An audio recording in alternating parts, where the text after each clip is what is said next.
and welcome. It's Wednesday. It's another episode of the Bariatric Beauties with me, Sherry, and Victoria. Victoria. I'm really excited for today's show. So am I. Really amazing. So, I wanted to give everyone a really quick backstory. Back in January of 2020, before everything happened, I was part of a Facebook group that was like a nonprofit organization, and they were putting together like this giant, like a bariatric conference. And I had become friends with them, and I was talking to them. I had just written my book, so they had invited me to be a speaker at this event. And I was like, oh my God, my life is changing. I just wrote this book. I'm going to go be a speaker. And it was in Atlanta, Georgia, which I had never been to. Booked my plane ticket. I was like, I'm going to travel. 2020 is going to be my year. Yeah. The event was scheduled for like March 21st of 2020. And I think we all know what happened that week. Life shut down. And I was so bummed because I was like, this was going to be my year. It's going to be huge. Anyways, life goes on. The pandemic happened. Well, this group ended up doing they're called the Bariatric Weight Loss Family Foundation. And they ended up doing a virtual conference in 2021. Right. So they asked me to still be a speaker. And I said, absolutely, sign me up. I'm on board. Well, she had a list of other speakers as well, just different stories. She had some doctors and stuff. And all of a sudden, there was a speaker, and her name was Cindy. And she just gave this amazing presentation about her story and her journey and the shit that she had gone through.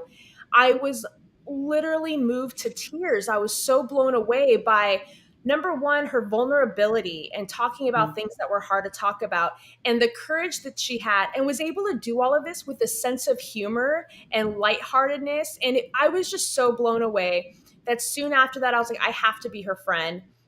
And then it was funny. Creepy. Yeah. Well, years gone by. I'm like a stalker. Whatever. Get over it.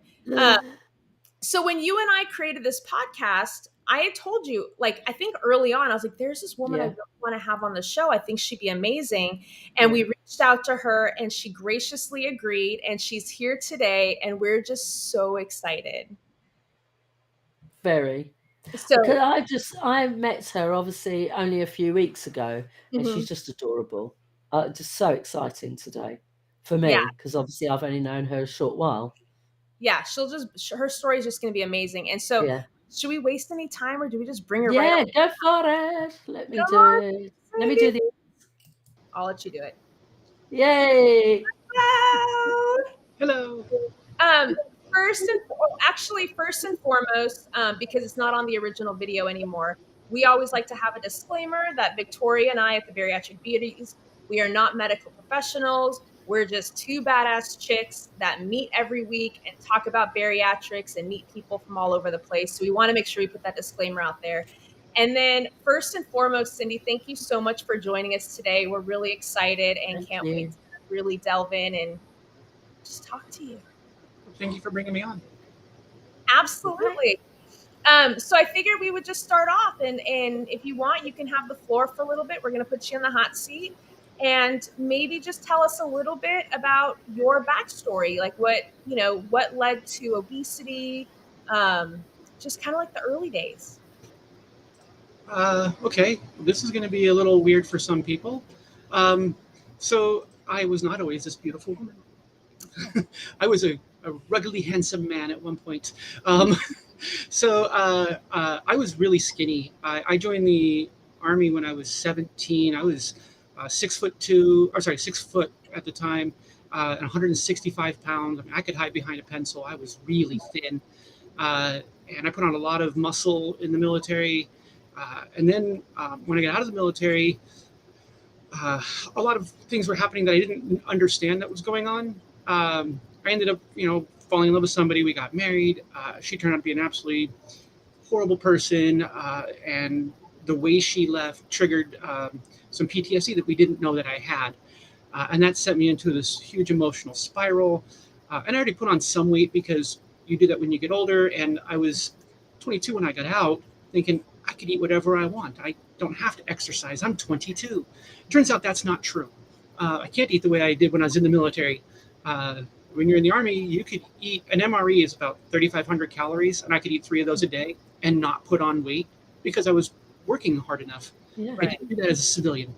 And so I wasn't eating calories a bit more than I probably needed to for what I was doing. So I was putting on some weight from that. And then after she triggered the PTSD, ended up needing a lot of medications to help keep me alive because I was having a lot of suicide thoughts. I was in and out of hospitals. And every one of those has a side effect of weight gain, every single one of them. And Tell me about it. What's that? I said, tell me about it. Yeah. I had the same problem, medications. Yeah. And the doctors, they have a couple choices. They can either let me kill myself, or they can deal with the weight gain later and at least keep me alive for right now. And so that's what the plan was. And I like that plan, you know. Unfortunately, I put on just over 100 pounds in a year. It was insane how much I put on. And then I ended up developing diabetes at one point, and it was very hard to control. I ended up developing neuropathy. So my hands and my feet always felt like they were numb and on fire at the same time. By the time I had surgery, I started the journey, I was 380 pounds. And by the time I had the surgery, I'd lost 45 pounds, something like that. Just from the post-surgery or the pre-surgery program. But even a few days prior to surgery, my feet hurt so bad at work. All I could do was sit and cry because I was in so much pain. Nothing touched the pain at all. And so I ended up, after surgery, not having any pain. Like within a day of surgery, the neuropathy itself was gone. I still had the diabetes, but the neuropathy itself was gone. But that's really weird. It might have been from the anesthesia and the pain medications that I was on after surgery. You know, morphine will do a lot of good things for pain. I ended up having getting off the diabetes medication very quickly because they realized everything was fine. My brother had come out to help me out for the surgery. Shortly after he went home, though, all of a sudden I was having a lot of pain and I was really dizzy, didn't understand what was going on. And I had posted on Facebook, "I think I'm dying." And I said, you know what, I'm just being a whiny little snot. I'm just going to go to bed. And my phone started ringing off the hook. People were calling me, "What's wrong? What's wrong?" Because when I write on Facebook, as you two can attest, I am descriptive. I don't do a one-sentence thing, "I think I'm dying." And people were really worried about that. One of my friends said, "You sound wrong. Something is wrong. You need to go to the emergency room right now." So I called a friend. She lived about 15 minutes away. She picked me up. We got to the ER, which is another 15-minute drive from where I lived. In that 30-minute time span, I no longer could stand. I couldn't speak. I didn't know who I was. The last thing I remember was I handed my wallet to the intake person, whoever they were. And that's it. I woke up a few days later in a completely different hospital. It turns out that I had a very rare reaction to heparin. It's called a HIT, heparin-induced thrombocytopenia. And there's 2 different versions. And I had the second version, which just takes about a week to 10 days or so before people realize what happened. But basically, heparin is a blood thinner, and I was clotting because of it. So I had blood clots throughout my entire brain, through my whole body. I had a pulmonary embolism. I had stroke. When they showed me the brain scan later, the CT scan, I had a clot on this side of my head, probably the size of probably 2 or 3 inches in diameter. And I had no blood flow in my brain whatsoever. It was black. There was no blood flow. They said if I didn't get to the ER when I did, I would have been dead in just a couple hours. That's crazy. And it took me several weeks to get to the point where I could safely leave the hospital, but I still couldn't drive. I couldn't go to work. It took me several months before I could get back to work. And then my gallbladder failed during this time, so I couldn't eat or drink. And they didn't want to do another surgery because I'm still on blood thinners to help deal with the clot that is still there. It's, it's breaking apart, but it's still there. And it got to the point where my surgeon said, "We have to do this surgery. We don't have a choice anymore. You can't go to the emergency room every 2 or 3 days just to get fluids." I couldn't hold Yeah. down water. It was so bad. Um, and the surgeon, you know, he got me off the blood thinners for a few days, and he brought in a second surgeon to help him out. And he said that it's a good thing he did that because I almost bled out in that surgery because I was still recovering from everything. But after that, I could eat again. I was so happy. uh, Water was like the best tasting thing ever. Aw. Curious. And so I started to recover better, and things started to look better and everything. And I still Yeah. have some of the neurological problems from that, unfortunately.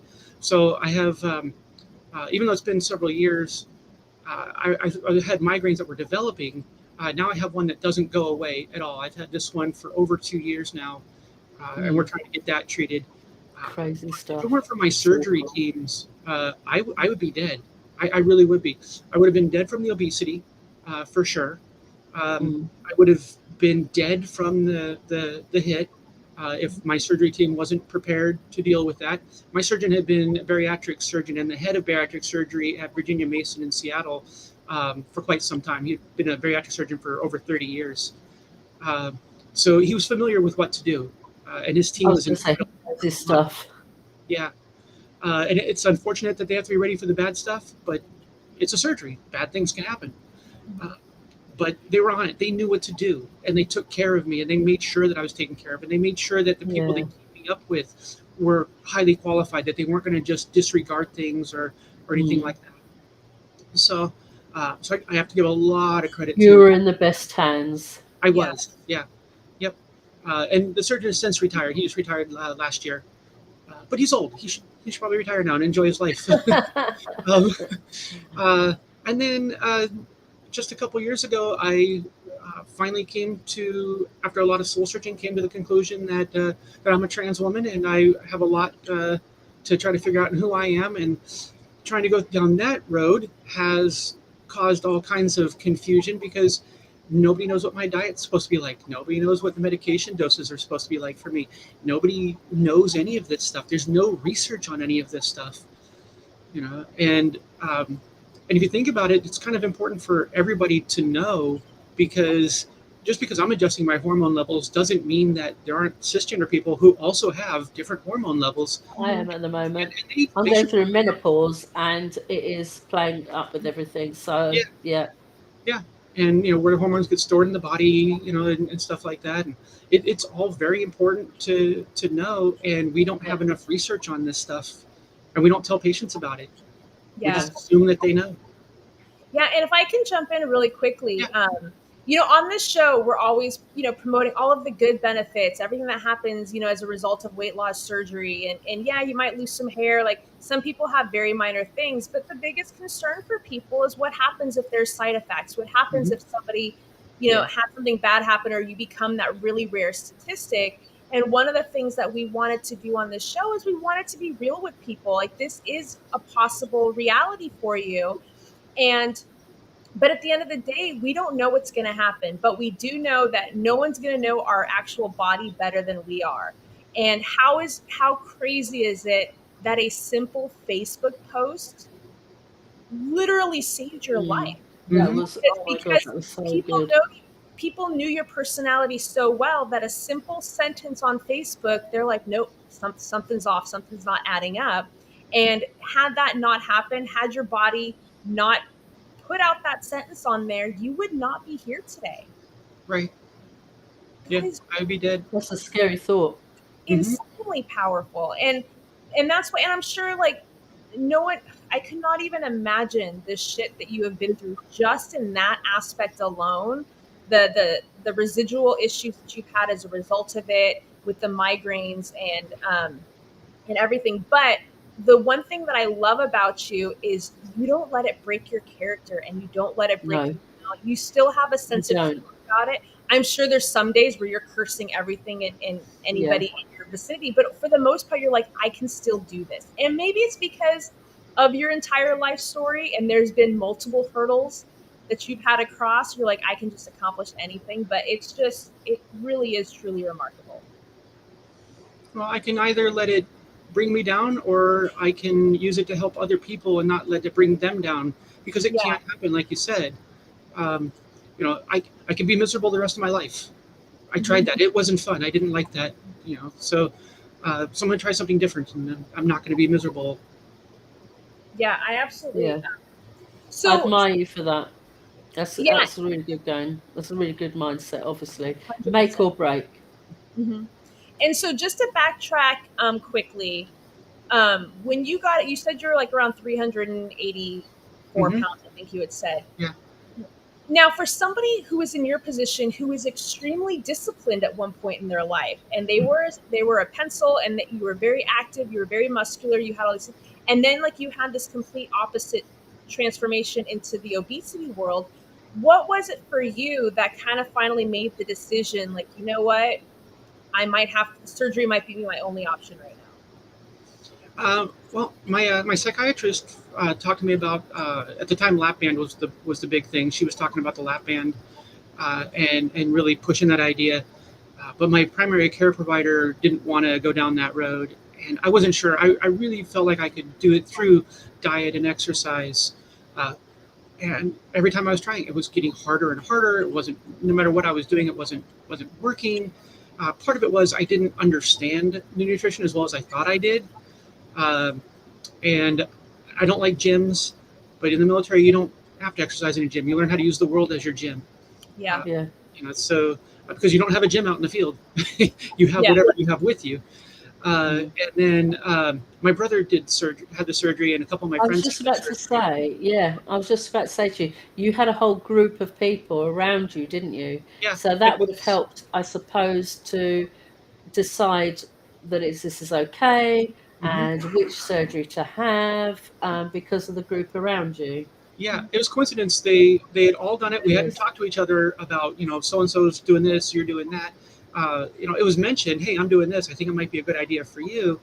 And we had all independently settled on the sleeve after talking to our providers. Not a single one of us said, so and so's doing the sleeve, it's the right thing for me. Yeah. We all said, hey, there's these options.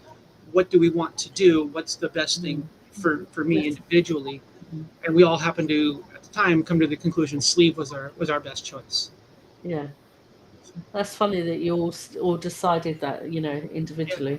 And some of us were in different states, so we had no influence from other providers. Yeah. Yeah. Okay. Yeah. Okay. Interesting. So one of my original questions was there any side effects from the surgery for you? But we know that there was some pretty major side effects. Just a couple.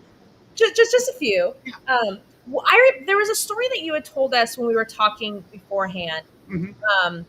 And you mentioned it briefly right now that you ended up having to have gallbladder surgery. Mm-hmm. And one thing that's very, very common post bariatric surgery is that oftentimes a lot of people, not everybody, but a lot of people end up having issues with their gallbladders as a result, and end up having to have it taken out. Now, with your case, you had a very rare, experience that happened post surgery. Did that inhibit when it was time to have your gallbladder removed? It did, because I had to be on the blood thinners for 6 to 9 months after I left the hospital. Because what I was on in the hospital, I couldn't take leaving the hospital, because it's only done through an IV. But leaving the hospital, I was on Coumadin or warfarin, treatment for that, and I had to be on that all the way up through August. And so I got out of the hospital in January, so I was going to be on that for quite some time. And the doctors didn't want to do another surgery. My gallbladder hadn't really started to show signs of failure until probably around February or so. Okay. But they didn't want to do surgery. And what are the signs for anybody to? What are the signs? You can't hold down food or water. It was the big thing for me. Yeah. I'm sure they told me there were other signs, but I was having a hard time comprehending things at the time still. I still don't always remember things. Of course. Yeah. But at the time I was in the emergency room so often for an IV that they didn't even they didn't do paperwork until I was already in the bed and hooked me up to an IV. I knew the surgeons or the ER doctors by first name. I'm like, hey Jim, how's it going? They put me in the bed, they hook me up to an IV, and they bring in the paperwork for me. It's easier just to get me taken care of right away and have me do paperwork later. They know what I'm there Yeah. for. Yeah. But that's not a good sign either. The ER doctors should not know you No, by name. by name. Yeah. Oh, That's absolutely not. So, I was talking about obviously the mental health issues. I have bipolar, which everybody knows about. I take a lot of medications for them, and like you yourself, I took one, and it was called quintarpin. I don't know what yours was called, but it basically, again, I put on the same amount of weight in the year. It was so heartbreaking. Same thing again. They were saying to me, it's do or die. Basically, you take this and get fat, or you get skinny and you won't be here. Um, but I went through a lot of therapy. Are you getting therapy around all of this? Yes, I have some very good therapists. So Oh, good. Yeah, that's excellent. And well. the other thing, yeah, go on. Sorry. I was gonna say, and like we've talked about it before, but I'm curious to know Cindy's perspective. You know, especially when you're taking medications that can cause weight gain, and Mm, you've already had a history of obesity, and so yeah, then it's like you kind of get in between this crossroad of what's more important to you: your mental health and getting better, or the obesity, which can cause other health issues. And you need the medication for the mental health to balance that out, but it's going to make the weight gain go up. Or do you focus that's on what I the was weight just about to gain and then the say. mental health Yeah, is going to start deteriorating? Like, how do you it find, is. or at least for you, Cindy, how do you find like a balance on like which do you treat first? um, I uh, I always think of what's the most important thing right now. What if I don't treat this? What will happen?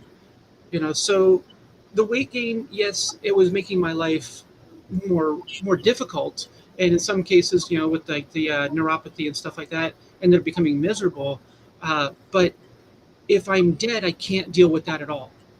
True. And so I needed to say, I'm having a hard time not hurting myself. I need the therapy and I need the medications right now. It's the most important thing. So, like, if you go into the doctor and you've got a cut on your leg, and the doctor's like, "Okay, you have a cut on your leg, but you fell down this hole and got bit by a rattlesnake. Let's go ahead and take care of the rattlesnake venom first, and then Right.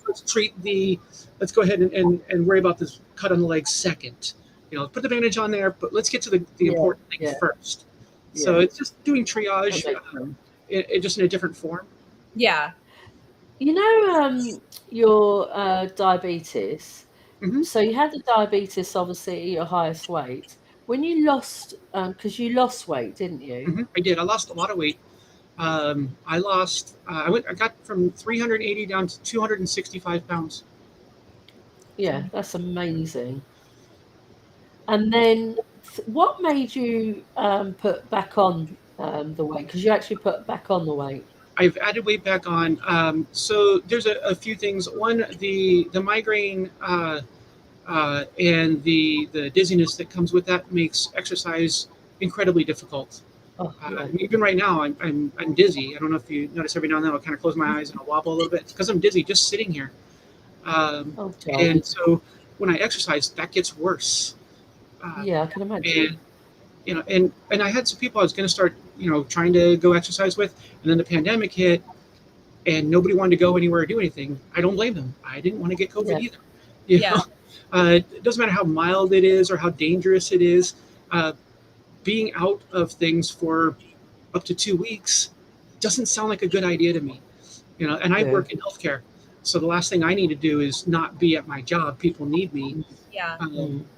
and so because of that, and I was having a hard time, preparing meals and stuff. I was doing a lot more having food sent to me, uh, and so I wasn't eating as healthy as I had before, and I couldn't Oh, exercise as much. And we were changing medications regularly as well for me. My diabetes had come back, and so unfortunately, diabetes treatments also have the side effect of weight gain. hmm It's yeah. just the And way you've the got you've medications work. got I was reading your story, obviously, because I've read your story, and I'm interested in the Ozempic. Ozempic. Yeah, I got it wrong, didn't I, again? it's okay. So, I know. So I basically never heard of it, but I know it came to the UK in 2019. Hmm. Um, from what I gather, it helps the diabetes, but Hmm. also the heart, which is obviously from your stroke, but it Hmm. helps weight loss as well. Now, has that helped your weight loss at all? I have. It has. So since I started taking Ozempic about almost 6 months ago, I'm down 25 pounds. Nice. Uh, Great. and I have changed what I eat, which also helps. So I'm back to eating healthier, and I'm gonna still eat junk food every now and then because what's life without cheesecake? It's hell. So Mm, Can't I will function. have my cheesecake, uh, but I was like, uh, she's good. but but yeah, I mean, it's helping me lose weight because that's what it does. But it also, Yeah, by putting my mindset back into these things, it's helping me want to go back to eating healthier and stuff. yeah, And I do physical therapy for my ankle because I injured that when I was in the army.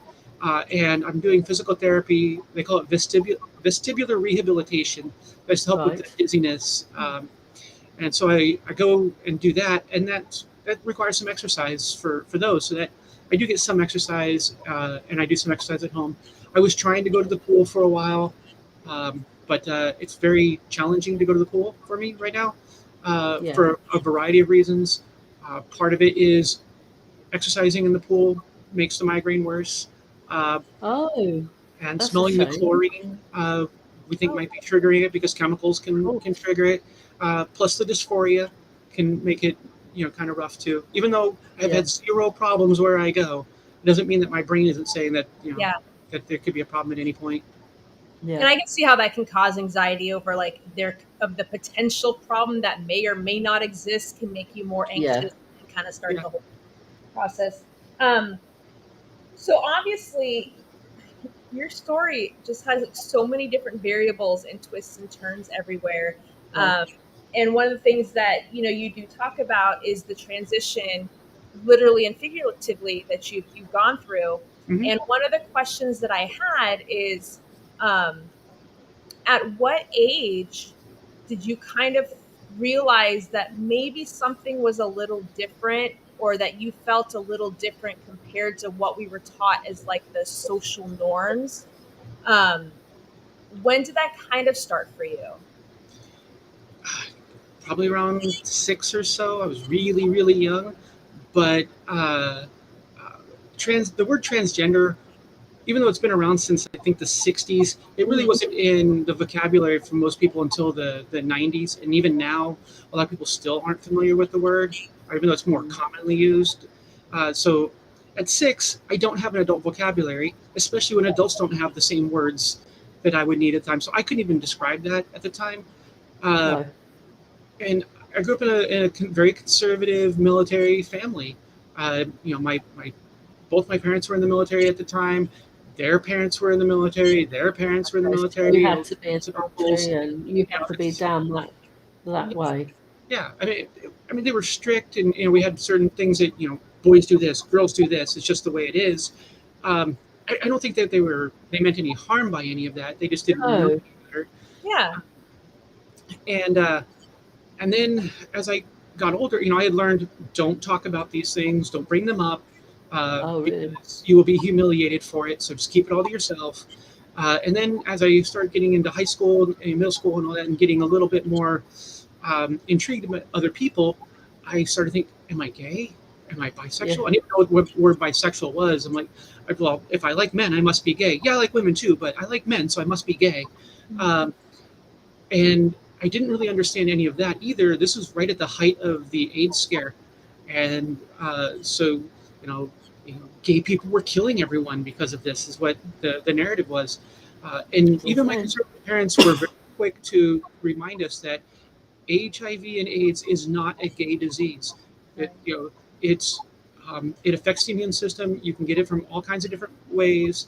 I mean, granted, we didn't have a whole lot of information available at the time like we do now, Yeah. but they were very they were very much up on the look, you can get it through a blood transfusion. You can get it Yeah, through a dirty needle. that's You can good. get it from, if you have a cut on your Yeah, hand and you touch somebody else's hand who also has a cut, you can get it from them.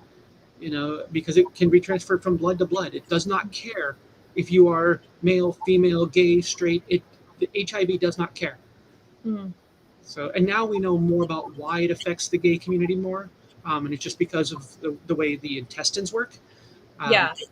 That's how sex works for gay people, for gay men, and bisexual yeah, men, which is why lesbians tend not to have it as much. By the way, yeah, so Makes sense. yeah, yeah. um, and so.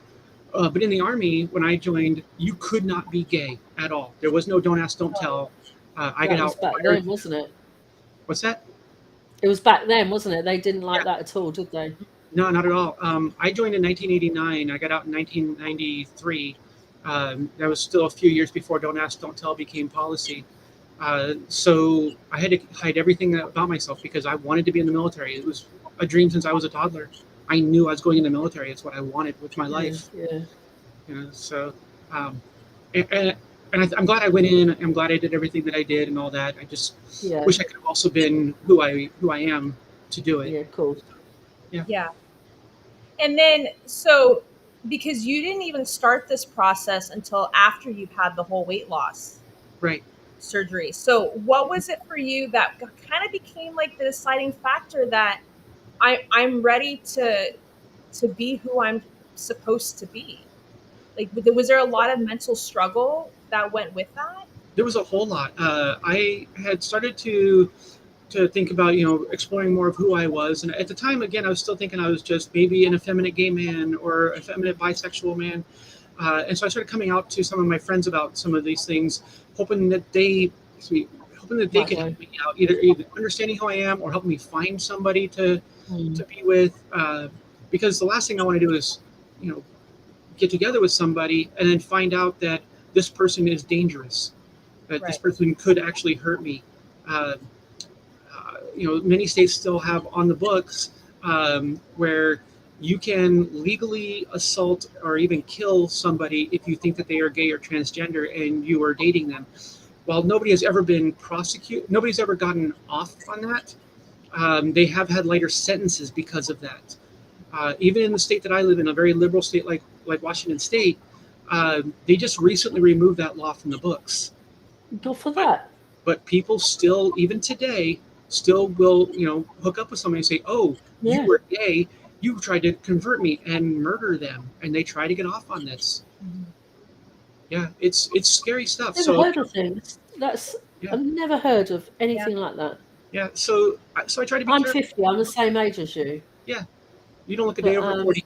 all these state rules and things like that saying, "Oh, you can beat somebody up and kill somebody because of Yeah. this." That's go ahead. That's fine.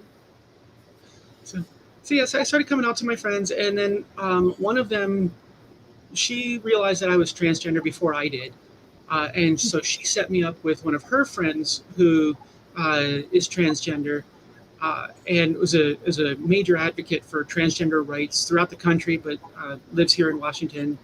And so Okay, we started talking, and she helped me understand a few more things about myself. And it still took that's good. a year or two after that before I started to come to these conclusions. So, but I got teamed up with a very good therapist of all places at the VA, the Veterans Administration, and they helped me understand some more things. And I started really exploring more of who I am and reading up on it and talking to more people. So That's so good. So you started to get from all of these people and friends, you started to then learn from it. And that's great that you had, again, the people around you that gave you that security that you could actually come out and talk to them. yeah, You know, I mean, I think it's amazing. And then, like, I'm just, yeah, and I'm just curious. And again, anything that you do not want to answer, you do not have to answer. But because you had mentioned that you came from a very, more conservative type background, mhm, I'm first of all, I'm really glad that you had friends around you that were extremely supportive, because that's one of the hardest things is to go through any transition. In any part of your life and to not have the support, it can make you feel really alone. So I'm really glad that you had that support system. But like, did you have support from your family? My brother gave me a lot of support. Okay. He's really good, and his family has been incredibly supportive. Um, Good. uh, my stepbrother, he's supportive of me.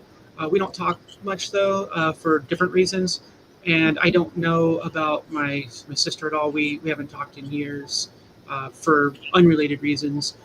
Some members of my family have been very open and accepting; others not so much. Uh, Right. Oddly enough, my mom, my birth mom, she was a foster child because her birth family was absolutely horrible people. Uh, Mm. so foster family one time was actually her. I thought they were all genetically related to me. Uh, they had welcomed her in, and since birth, they've always welcomed me, and they are the most accepting people on the planet. We have no Oh, blood relation whatsoever, and they still see me as now their niece instead of their nephew. Even oh, the ones that I hadn't talked to in 40 years, at Christmas we had a video chat, and they didn't even had zero problems switching between names and genders and everything else. Yeah, Zero problems. I that's absolutely love that. fantastic. Yeah, I love that. I wish they Yeah, would come for. I wish that everybody had like the same kind of like I reaction. do. Um, my question is like, and maybe it's an odd question. I did ask you about it ahead of time. I cannot imagine being in those shoes. Like you're literally changing absolutely every aspect of yourself in some form of another, like what you like how you've always known life and grown up to be, and now you're literally becoming genuinely a brand new person. And I know that that takes a lot of time to really, grasp the whole reality of it. And I'm just curious, I don't even know how to word it right, but like, did you almost like have a funeral, or did you grieve in any point like your former self? I never had a funeral. I I didn't really grieve. I was proud of most of what I had done before, and I don't want to get rid of that stuff about me. I could not have done some of the things if I had been assigned female at birth. Hmm. It just would not have happened at Right. all. I would have not gone in the military and done what I had done anyway. Right. Um, I wouldn't have had the same opportunities to do things. So I'm glad I had those. But also because of those experiences, I think that I have a stronger level of empathy for what other people are going through. That they don't want to share their stories. They don't have to share their stories, and it's Mm. not my job to pull it out of them. My job is No. to love and accept people as they are, and let them know that they are okay around me and that they are safe around me, no matter what they are, no matter what their situation is, no matter who they are, no matter what horrible thing they may have done. They are not. They don't have to be defined by that one thing, you know. Um, they still have to pay the consequences if they do something really horrible. But Well, I they, mean, depending on what it is, yeah. yeah, yeah. Uh, but they are not that one thing. They are much more than that one thing. We're Mm. defined by more than that. Yeah, of course. Absolutely. And like, Absolutely. and just like we talk a lot, even in just the bariatric community, people are always asking questions all the time. Like, I'm going to start losing weight, and people are going to ask me questions like, what do I tell them? I don't want people to know. And I say, honey, this is your story to tell whenever you want to tell it, to whomever you want, and however you want to tell it. Like, you don't owe anybody an explanation for living your life in the best possible way that works for you. If you want to, now there's some people like Victoria and I, we yell it on the mountaintops, everything that we've been through on the journey, because that's something that we want to do to help others. But Mhm. there's a lot of people that aren't ready to talk about that stuff. And in your community as well, there are people who are a lot more vocal about it, and there's a lot of people who are very timid and don't want to talk about it. And the point is that's okay. Mhm. You don't, just because you come out as trans doesn't mean the world is owed an explanation to your story or to the what. It's for you. Right. And people don't understand that your story and my story may have a lot of crossover and similarities, but they're not the same. Even No. if we grew up in the exact same household, they are still not the same story. And so um, any advice I give somebody would be based on my experiences. Well, that's not really fair for me to say to somebody who lives in a state where, or a location where you can be killed for who you are, for me to say, "Oh, just be yourself. It's okay. What's the worst that'll happen? What's going to Yeah, happen? Get dragged behind a truck I is the would worst like. that'll happen." And live through it. That's pretty Yeah. bad. But so it'd be wrong for me to say that, or to somebody on a weight loss journey, just tell people that you had surgery. Mm, Yeah, but if you live with people who shun people who have surgery because they think it's the easy way and it's not, do you want to have? Do you want to go through life having to tiptoe around these people so that you don't have to? Just tell the story that you feel comfortable telling to the people you feel comfortable telling. yeah, Yeah. Nobody's owed an explanation for anything. Exactly. yeah. As I No. say, I just shout it. I've Yeah. told everybody. So let's get on to the bariatrics. So obviously you had your complications, Mhm. but you've come out the other side. You know, now you've got these complications that you're living with. Mhm. So how are you living with them? I mean, you've got all these headaches, the migraines, the dizziness. Are you getting any help with them? Are they helping more? Do you think they'll be able to get to the bottom of it? Um, for a little while, the treatments were helping, but they're not helping as much as they were. So I'm going to be going back to doing Botox for the migraines because that helped a little bit, which is Okay. good. How does Uh, that work? it's not a simple one-time injection. I Okay. get Tell 42 me. little tiny injections in Okay. my forehead, the back of my neck, and in my shoulders, um, and they're like little bee stings. So I spend about 10 to Okay. 15 minutes getting stung 42 times. Yeah, Oh, it hurts. Every one of them well hurts done you. because the needles are a little bit big because the Botox is viscous, and so. Yeah. But But it helps a little bit. it helps a little bit in the long run. And so, spending 10 minutes of that pain to have 3 months of less pain, Yeah. it's worth it for me. Yeah. Some people it helps Yeah. a lot more. Um, I'll be banging the door down just for that 3 months. it's my Let me have migraines can get these pretty bad. things. My migraines can get pretty bad where I just have to lay in bed Mm, all day. Yeah. I've missed entire days because of it. Um, mm, and the dizziness gets pretty bad. Next week, I'm getting a lumbar puncture so they can figure out if there's something going on with some in the spinal fluid. Because yeah. we know that I get them because of the strokes, but we don't know anything else about them. For me, Yeah. mine are considered atypical, and they may not even be migraines as part of the problem. So I have most of the symptoms of migraines, but not all. Yeah. I don't have light sensitivity or sound sensitivity Huh. or things like that. I don't get the auras or anything like that. Mm, But not all migraines get those, and yeah. so it's been a challenge for the You're an doctor. unusual case all I, round, aren't you? I try to be very special and unique. It's important to be different and make life challenging for Absolutely. others. Yeah. Agree. Absolutely. Um, so it's possible that I have something called 3PD, which I had found out from somebody else in our bariatric group who was diagnosed with 3PD. I had no idea what it was, so I looked it up. I'm like, Tell us. oh my god, I have all those symptoms. I have all of those, and it can be So what caused are by a they? stroke. 3PD, I have to look it up because I can't remember exactly what it stands for. Okay. 3PD, uh, it's persistent postural perceptual dizziness. Um, and I have all the symptoms of 3PD. The problem is 3PD, it's a relatively new diagnosis that they've Okay. created. It's a combination of some older ones that they found out were all pretty much the same thing or close enough where they can combine them into one diagnosis. They all use the same treatments, and it's a diagnosis of exclusion. So you have to go through all this. Well, it's not this, not this, not this, and keep throwing out everything, and then you're like, oh, all we have left is 3PD, so it's 3PD. So Yeah. I'm at that point where they're trying to exclude things, uh, but the treatments Cool. for 3PD and the treatments that I need right now are the same thing. So Oh, so not even having a diagnosis right now isn't a bad thing because there's not really specific treatments for 3PD like there is for Mm, diabetes. Here, these medications are designed for diabetes. You know, yes. 3PD doesn't work like that. It's just like fibromyalgia is a diagnosis of exclusion, and there's several Yeah. others.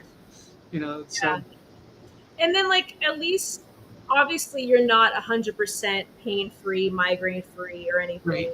But are you at least getting to a point where it's becoming more manageable compared to how it was before? Are we at least moving in the right direction? We were, and now starting to get bad again. So my pain level on a scale of 1 to 10 is it's a baseline 3 to 4. My dizziness is a baseline 3. And so there are days when I don't travel. I don't drive anywhere. If I need to go somewhere, I'll have Yeah. somebody drive me because it's not safe for me to be on the road. Yeah. Sometimes I will cancel things. I'll cancel events with friends. I'll cancel appointments that I've had because I can't get there or I can't function when I go there. Yeah. Yeah. Um, I do a treatment called TMS, and it's transcranial magnetic stimulation. It helps with depression, and so they put these magnets on my head and then they electrocute my brain for 15 minutes, and it makes my migraine worse while I'm there. And sometimes Oh, I have to sit in the office for 5 or 10 minutes, or yeah. sit in my truck so that I can get my balance again before I start driving. Yeah. But it helps with depression, and so Was I it? go do that every time. And what's it called? It's called TMS, transcranial TMS. magnetic stimulation.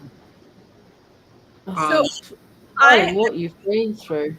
yeah, and I now have just been inspired to ask this question. Everything that you have been through, a mhm. lot of it has been directly resulted from having a specific procedure. If you were to do it all over again, knowing who you are now and knowing the place that you're now, would you have still had the surgery? Absolutely, absolutely. People are going to want to ask Cindy, why? Because I'd be dead if I didn't do the surgery. I would have died. My diabetes would have gotten out of control to the point where I couldn't do anything. I wouldn't have been able to work at all. I can't work right now, but I would have been out of work earlier, and with no hope for anything. I would Yeah. have just slowly died away in my apartment. Yeah. Yeah. And so now I have a fighting chance for things. Yeah.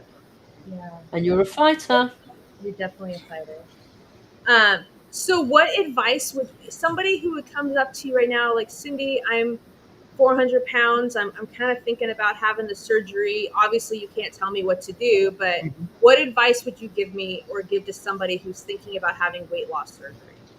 I would recommend speaking to your primary care provider about it, and whether or not the primary care provider is on board right away with it, still tell them you want to talk to a nutritionist. You want to talk to somebody about exercise that you can do at your weight level, and that you need to talk to a psychiatrist or psychologist who can do therapy, because no matter what, if you do the surgery or don't do the surgery, you have to have a mindset. You have to change your mindset on things, on how you approach food, how you approach exercise, how you approach everything else, Mm-hmm. how you approach your mental health. Everything that we do affects our image, affects how we look, or how we feel about ourselves, and Mm. our weight and stuff like that. And if you can't change those things, if you're not willing to change those things, the surgery is not going to help you. You'll lose a bunch of weight and you'll put it right back on because Yeah. you didn't change the most important thing, and that's how you think about things. Mm. Yeah, you have to have a different relationship. I still eat cheesecake, I still eat cookies and chips, but I also eat a lot more grapes than I used to, and a lot more watermelon, and I eat healthier. Yeah. Yeah, and Yeah. I tell people, like, you Great. don't it should not have to be this all or nothing mentality. Maybe some people need that because they just have zero discipline, but I think if you can change your mindset and just, it's okay to appreciate the couple bites of cheesecake once in a while or a couple of the cookies. But if you're reaching for the entire bag in a sitting, the questions you should be asking is, what else is going on inside me that is making me do this? Like, there's a lot of emotional aspects that have it. And like you said, unless you're kind of willing to change everything about it, the way that you looked at food before, the way that you looked at yourself before, this surgery is not going to help you long term. It'll be a quick fix for a lot of people. But until you really change, you know, the mind that you had going into it as to why we overate. What were the emotional reasons for overly snacking? Victoria's dying right now. but she's okay. Sorry. Unless you can really come to terms with that, that's the only way that it's going to work out down the road. Mm-hmm. And I love that. So enjoy your cheesecake first and foremost, and then like when I come to Seattle, I want some cheesecake with you for sure. When you come up to Seattle, I will bring you to some amazing places to go. There's a place down at the Pike Place Market I would have to bring you. They have the best homemade spicy jelly. Oh my gosh, it's so good.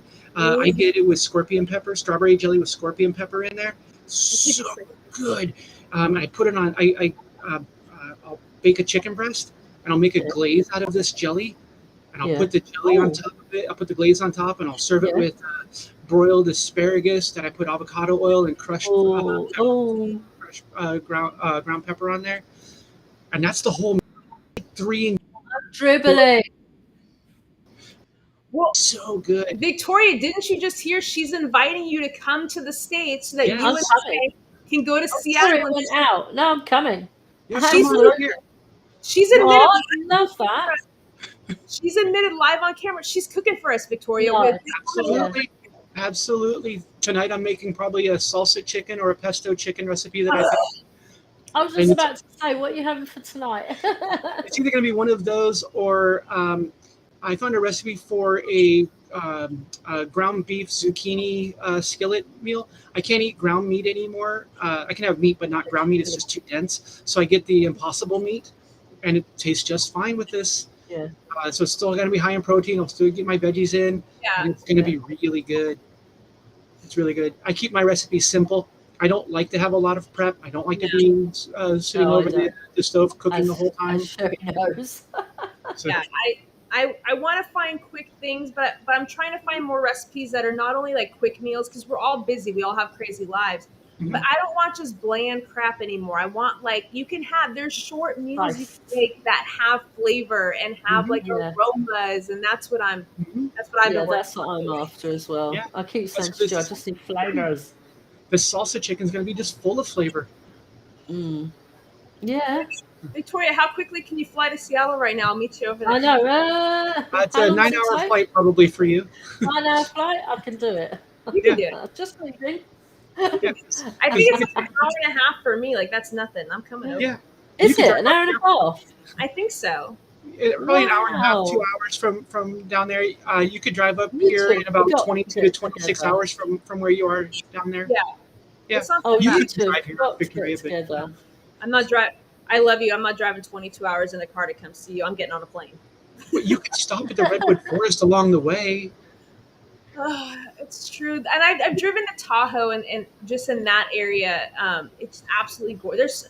There's so many different parts of just California that like are just so vastly different, like in each city that you go to. I'm sure it's worth the drive. That's just a lot of time. I have the bladder of a 4-year-old, so that would be a lot of pit stops to drive to Seattle. But it'd be worth it. If you took US Highway 1 all the way up here, you'd be driving along the coast. You'd see the beauty of California, Oregon, and Washington. Yeah, you wouldn't have to drive through all the hell areas. I'll drive for 22 hours to see you. Look at that, Victoria's showing me up right now. Got it. Point taken. Alrighty.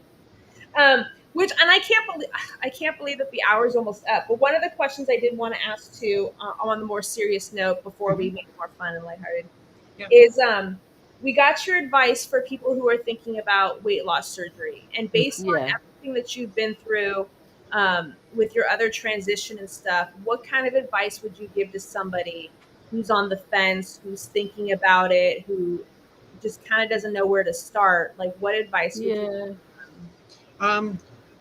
Again, it starts with finding a good therapist, in your area that you can talk to, because just like everything else, this is not a binary thing. Even though I'm a trans woman, there are other non-gender conforming and gender diverse people out there. You might be gender fluid, you might be trans masculine or trans feminine, which means you're not all woman or all man. You're mostly, and trying to navigate this and trying to figure out who you are is already a challenge. But then trying to figure out how to deal with the world when you meet up with it. Good and bad stuff that happens, because I spent a lot of time hating who I was, and so when I Yeah. get a compliment, I immediately go back and go, no, they didn't mean that. They're just saying that to make me feel good. They don't really mean that. Yeah. Yeah. And my therapist keeps saying, yes, they really meant that. They did. And my friends keep saying, I really meant that. Yeah. My brain says, no, no, no. They're saying it because they're my friend, or they're saying because they It's want so to be nice to me. rude. Yeah. I Um, keep saying to people, like, because there's a lot of people, and I say, "Oh, I love that dress," or "You look great today," and they go, "Oh no, I don't. It's because of this." And I said, I actually wouldn't have said it if I didn't mean it. I would have just ignored the whole fact and just gone, "Good morning." It's true. I'm truly meaning the fact that you look lovely today. Yeah. Do you know what I mean? And if I type it and say, "Oh, I love that picture," and they go, "Oh no," and they get all embarrassed. But I'm learning to now take a compliment. Learning. Yeah, I say thank you Yes. to Oh, people when they pay me a compliment. If like this morning, I sent pictures to some of my friends so I can go over how I look and stuff, uh, and they said I look fine. I see some things that I don't like, but it was because that type of a conversation. I was looking for constructive feedback and yeah. positive feedback and negative and stuff, and so I'm seeing certain things and they're not seeing them, but I'm seeing them. But if I just post a general picture on Facebook, if I'm just walking around town and somebody says, "Hey, I like your purple hair," thank you. It's the compliment. I don't need to say, "Yeah, but I still got some gray on top up here," and it didn't. It's No, and things like that you, are out. It's I just funny. take the compliment, and I don't have to fight Yeah. against it. Yeah. yeah, and I Because don't know why so many of us still do that. Maybe it's because we used to be so wildly insecure or hated ourselves, but how definitely for often me. are people are like, "Oh my god, that dress is amazing." Like, "Oh, yeah, but look Yeah. at these freaking arms." And like, why are we Yeah. self-deprecating on ourselves? Somebody's giving us a compliment. Like, and so now I'm victim of it too. I do it all the time, but I'm learning to just say, "Thank you. Thank you. Mhm. I Thank am you. too. Yeah, Thank you. Thanks." Well, say thank you, Cindy, and even throw another I'm compliment on just top. so, Thanks. It has pockets. yeah, exactly. Yeah, I love that. exactly. Were you saying something, Well, Victoria? Cindy, I just wanted to say, I'm so proud of you, and I've obviously just known you a very short time, but I'm just gobsmacked of how far you've come, where you've like the journey that you've had to go through, just with the gallbladder itself and everything that have had the complications. And I just think you're an amazing person. Generally, you're a fantastic human, nice human. I like that. No, you are. Absolutely. Um, Well, we need to wrap it up, I know I don't which is want to. really sad. I don't want to. Lise says that we Well, all what look. we do always, Cindy, is we actually keep talking after. So we say Oh, goodbye to everybody and then we just keep talking. I know it's so funny, but Okay. yeah, just kind of like piggybacking off of what Victoria said. First Yeah. and foremost, you didn't have to come on the show. You didn't have to talk No. about your story. The fact that you were willing to and able to, with honesty and being true to yourself, like I seriously can't thank you enough. And Yeah, it's a true testament. exactly. It really is a true testament to your character because a lot of people have never even gone through a quarter or a fraction of the shit that Yeah. you went through, and a lot of people would not have been able to come out on the other side of it, which is the sad reality. So I Hmm. love that, you know, you are someone that's really a beacon of hope for people, like in Absolutely. not in different aspects of whatever journeys that they're a part of. If it has to do with medical setbacks, like you can show them, look, I'm living proof that you can overcome it. If it's with weight loss struggles, you may look, I overcame that too. Like there's so many things that you can help people with. And I love that you use your voice and you do that, and you're part of support groups and you're part of different organizations and Love stuff, that. and you help people who don't have a voice. You help Mm, encourage them to have a voice. So like honestly, I know I'm just like gushing about you right now, and like I have a I feeling that am. I don't know how to take this right now. Like there's too many compliments being thrown at me. But you truly are deserving of all of it. And like we just cannot thank you enough for taking the time today to come and talk to us. Yeah, I agree. Thank you for the time. thank you for the compliments and thank you for having me here. I do want to remind people though that again, nobody owes anybody a story. So just because I'm willing to talk about something doesn't mean that somebody else is. Right. So, don't assume that, because we're going to talk about weight loss or I'm going to talk about, trans and LGBTQ issues, doesn't mean that anybody else has an obligation to do that for anyone else. Everybody's story is their own. Yeah, I and agree. so everybody knows too, like we didn't want to just completely blindside anybody with questions. Like we had an extensive conversation. We would never want to put anybody in a position that would make them uncomfortable or awkward. So we had planned this out ahead of time, and it was about what information does Cindy want to share with you guys and talk about. And we're just very grateful that You did. And then Well, let's do yeah, the on outro, yeah, and then on we'll that, talk after, yeah. like we do. And then, so on that note, we thank Cindy so much for joining us on the show today. We are going to be back on Friday with another special episode. Can't wait to talk to you guys Yeah, then. absolutely. And anybody So who wants, we've got Simon Monkhouse on, and he's a lead consultant in Ipswich, Essex, which is where I'm from. Literally 45 minutes. Can't believe it. Really weird how we met. So so he's coming on Friday. yeah. And so, Anne, if anybody watching this, if anybody wants any questions or anything to ask Cindy, Yeah. that we can always ask her later on. Maybe she'll even join us on a future episode if we haven't scared her off too much. And Hope so, so. so that is our show, and we will see you guys on Friday. Yeah. Bye-bye, everyone.